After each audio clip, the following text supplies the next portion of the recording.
এই যে ভাই, আপনি এই যে বিলের মধ্যে দেখলাম কাঁচা ধানগুলা কাটে নিয়ে এলেন, এই যে কত সুন্দর ধানগুলা, এগুলো তো অনেকগুলো ধান হইতে পারতো।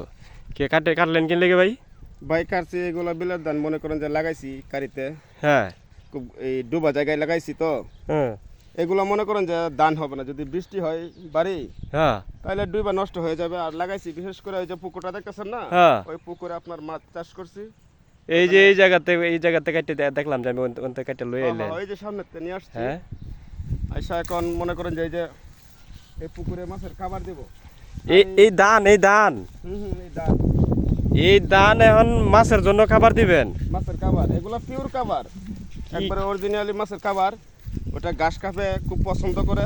ঘাস কাপ ঘাস কাপ সরপুরি।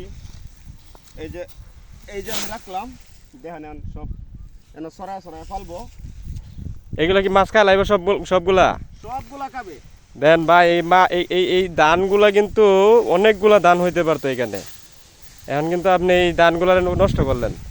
এখন আবার কইতাছেন মাছের জন্য চাষ করছি, ধান লাগাইছি। আল্লাহ, এখন কি এই সব কি এই ঘাস কাপে খায় লাইব? সবগুলা ঘাস কাপে খাইবো, রৌ মাছে খাইবো, সরপুরি খাইবো। আপনারা 5 মিনিট বইয়া দেখেন এগুলার কেমনে টানে মাছ ধরে। তো আসলে দর্শকদের উদ্দেশ্যে এটাই জানাইতে চাই যে আমাদের কিশোরগঞ্জের হাওরে বা বিলের মধ্যে যে মাছগুলা থাকে, মাছগুলা কেন এত স্বাদ হয়, হ্যাঁ, এত এত পর্যাপ্ত পরিমাণ কেন বড় হয়, স্বাদ হয়, এটা আপনারা আসলে এই এই ভিডিওটার মাধ্যমে আসলে বুঝতে পারবেন। ঠিক আছে, এটা কিন্তু একটা বিলের মাঝখানে আমরা দাঁড়াই আছি।